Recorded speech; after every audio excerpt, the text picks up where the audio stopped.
Terima kasih pemirsa, Anda masih bersama kami di Presisi Petang. Untuk mengetahui pantauan arus lalu lintas sore hari ini, kita segera bergabung dengan Bribtu Susi, anggota NTMC Korlantas Polri yang saat ini berada di Simpang Pancoran, Jakarta Selatan. Selamat sore Bribtu Susi, silakan dengan laporan Anda. Saya sudah berada di kawasan Simpang Pancoran, Jakarta Selatan.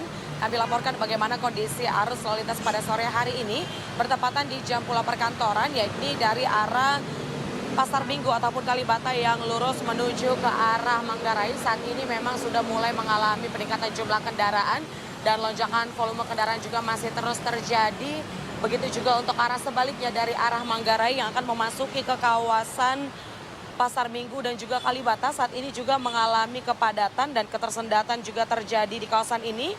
Dan saat ini memang sudah ada para petugas kami yang berjaga di lapangan untuk mengatur jalannya arus lalu lintas yang diharapkan agar tidak terjadi perlambatan maupun hambatan lalu lintas di kawasan ini. Dan untuk itu kami himbau kepada para pengendara untuk tetap patuhi rambu lalu lintas, juga marka jalan yang berlaku dan tentunya tetap mengikuti arahan maupun petunjuk para petugas yang berjaga di lapangan. Sementara kondisi lalu lintas dari arah Cawang ataupun dari arah Cawang yang akan lurus menuju ke arah Semanggi saat ini pun juga dalam keadaan cukup padat. Dan sementara untuk kondisi lalu lintas dari arah sebaliknya yakni dari arah Semanggi yang akan lurus menuju ke arah Cawang saat ini juga dalam keadaan cukup ramai namun masih mengalir dengan lancar. Dan diharapkan juga kepada para pengendara untuk tetap memberikan hak prioritas utama kepada para pejalan kaki yang melintas di kawasan ini. Dan tentunya juga di kawasan ini banyak dilintasi oleh para pesepeda. Diharapkan agar para pesepeda tetap menggunakan lajur khusus sepeda demi keselamatan bersama. Dan perlu kami informasikan juga untuk pada saat antrian traffic light untuk tetap berhenti di belakang garis stop. Dan juga diharapkan kepada para pengendara roda 2 untuk tetap menggunakan kelengkapan safety riding seperti menggunakan helm SNI dan juga kepada pengendara roda 4 menggunakan safety belt demi keselamatan dan kenyamanan dalam berkendara. Dan juga perlu kami informasikan bahwa di kawasan ini diberlakukan sistem ganjil genap yang mana pada sesi kedua dilaksanakan pada pukul 16 sore sampai dengan 21 malam. Diharapkan kepada para pengendara untuk menyesuaikan nomor plat kendaraan Anda sesuai dengan tanggal hari ini. Dan bagi Anda yang tidak sesuai untuk mencari jalur alternatif lainnya. Dan juga kami himbau untuk selalu antisipasi terhadap kondisi cuaca, khususnya untuk intensitas curah hujan yang cukup tinggi di wilayah ibu kota Jakarta dan sekitarnya. Dan diharapkan kepada para pengendara untuk waspada terhadap struktur jalan yang Anda lintasi. Dan bagi Anda pengendara roda 2 untuk tidak berhenti atau berteduh di bawah flyover karena akan menghambat kelancaran lalu lintas. Dan pemirsa, apabila Anda ingin mendapatkan informasi mengenai kondisi arus lalu lintas terkini, kami siap melayani Anda dengan cara menghubungi call center kami di 1500669 dan SMS Center di 9119. Stop pelanggaran, stop kecelakaan, keselamatan untuk kemanusiaan, Indonesia tertib, salam presisi. Demikian informasi lalu lintas yang dapat kami sampaikan langsung dari kawasan Pancoran, Jakarta Selatan. Selamat sore, kembali ke Mentari. Terima kasih Bribtu Susi untuk laporan Anda, selamat bertugas kembali.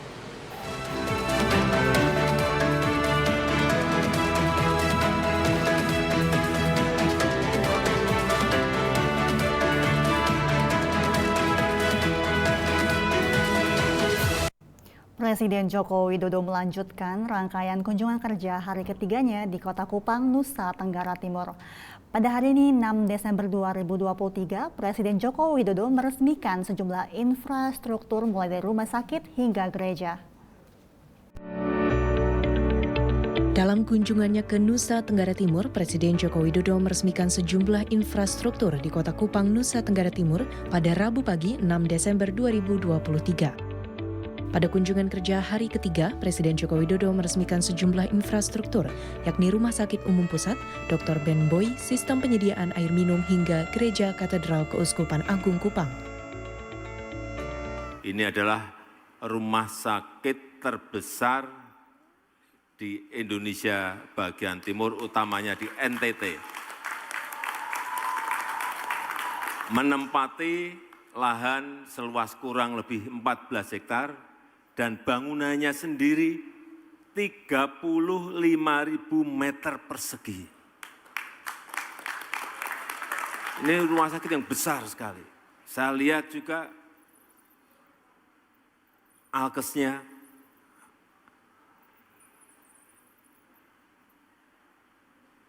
super modern. Tadi saya lihat MRI, saya lihat CT scan-nya, saya berpikir ini yang mengoperasikan ada enggak? Karena peralatannya betul-betul super modern, mestinya nanti bisa kerjasama dengan rumah sakit yang lain.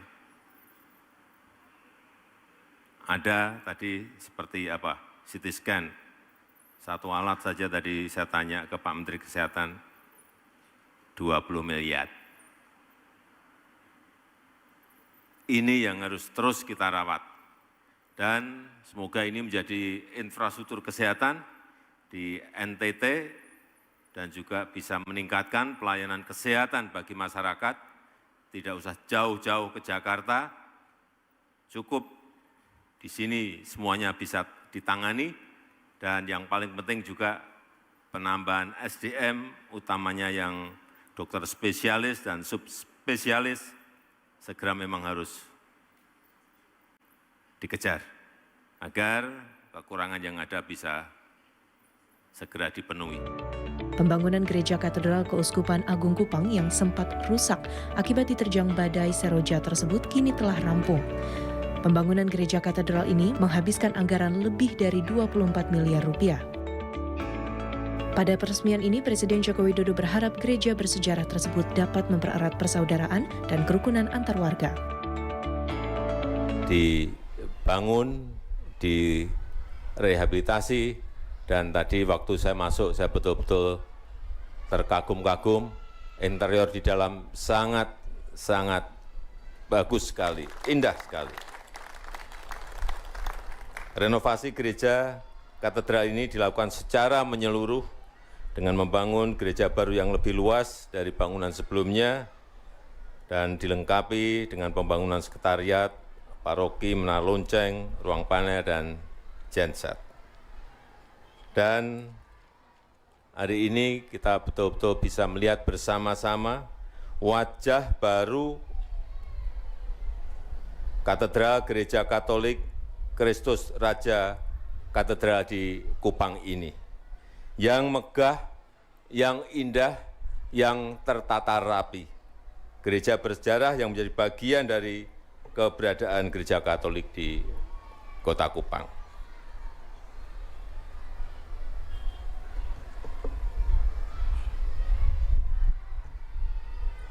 Saya sedikit berpesan agar rumah ibadah yang berkapasitas 1.500 jemaat ini tidak hanya digunakan sebagai tempat ibadah, tetapi juga bisa dimanfaatkan untuk kegiatan-kegiatan sosial kemasyarakatan yang lainnya.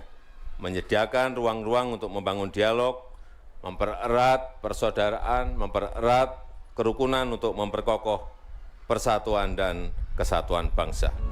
Dalam peresmian sistem penyediaan air minum atau SPAM Kali Dendeng di Kupang, Nusa Tenggara Timur, Presiden Joko Widodo menyampaikan SPAM ini dapat membantu masalah air di Kota Kupang saat musim kemarau tiba. Di musim kemarau selalu air menjadi persoalan besar, baik untuk kepentingan rumah tangga maupun untuk kepentingan pertanian. Dan hari ini kita akan membuka SPAM, Sistem Penyediaan Air Minum Kali Dendeng di Kota Kupang. Ini akan bisa dipakai untuk 15.000 sambungan rumah tangga, tetapi baru terpakai kurang lebih 3.000 sambungan rumah tangga. Artinya masih ada sisa yang sangat besar sekali. Oleh sebab itu, saya minta ke Pak Menteri PU agar sambungan ke rumah tangga ini segera dibantu dari pemerintah pusat untuk segera diselesaikan. Menghabiskan anggaran 173 miliar rupiah. Ini angka besar loh, tidak ada tepuk tangan. 173 miliar rupiah. Sehingga ini akan memberikan kepastian bahwa untuk urusan air, utamanya air minum di Kota Kupang dan sekitarnya bisa disuplai dari spam Kali Dendeng. Yang kedua juga yang berkaitan dengan pertanian. Ada 7 waduk yang sudah selesai dibangun dan akan segera selesai pada tahun 2024 nantinya. Ini juga akan memberikan efek yang luar biasa pada produktivitas pertanian sawah yang ada di NTT. Saya rasa itu yang ingin saya sampaikan dan dengan memohon berkah dan anugerah Tuhan Yang Maha Esa. Pada siang hari ini saya resmikan sistem penyediaan air minum Kali Dendeng Kota Kupang, Provinsi Nusa Tenggara Timur.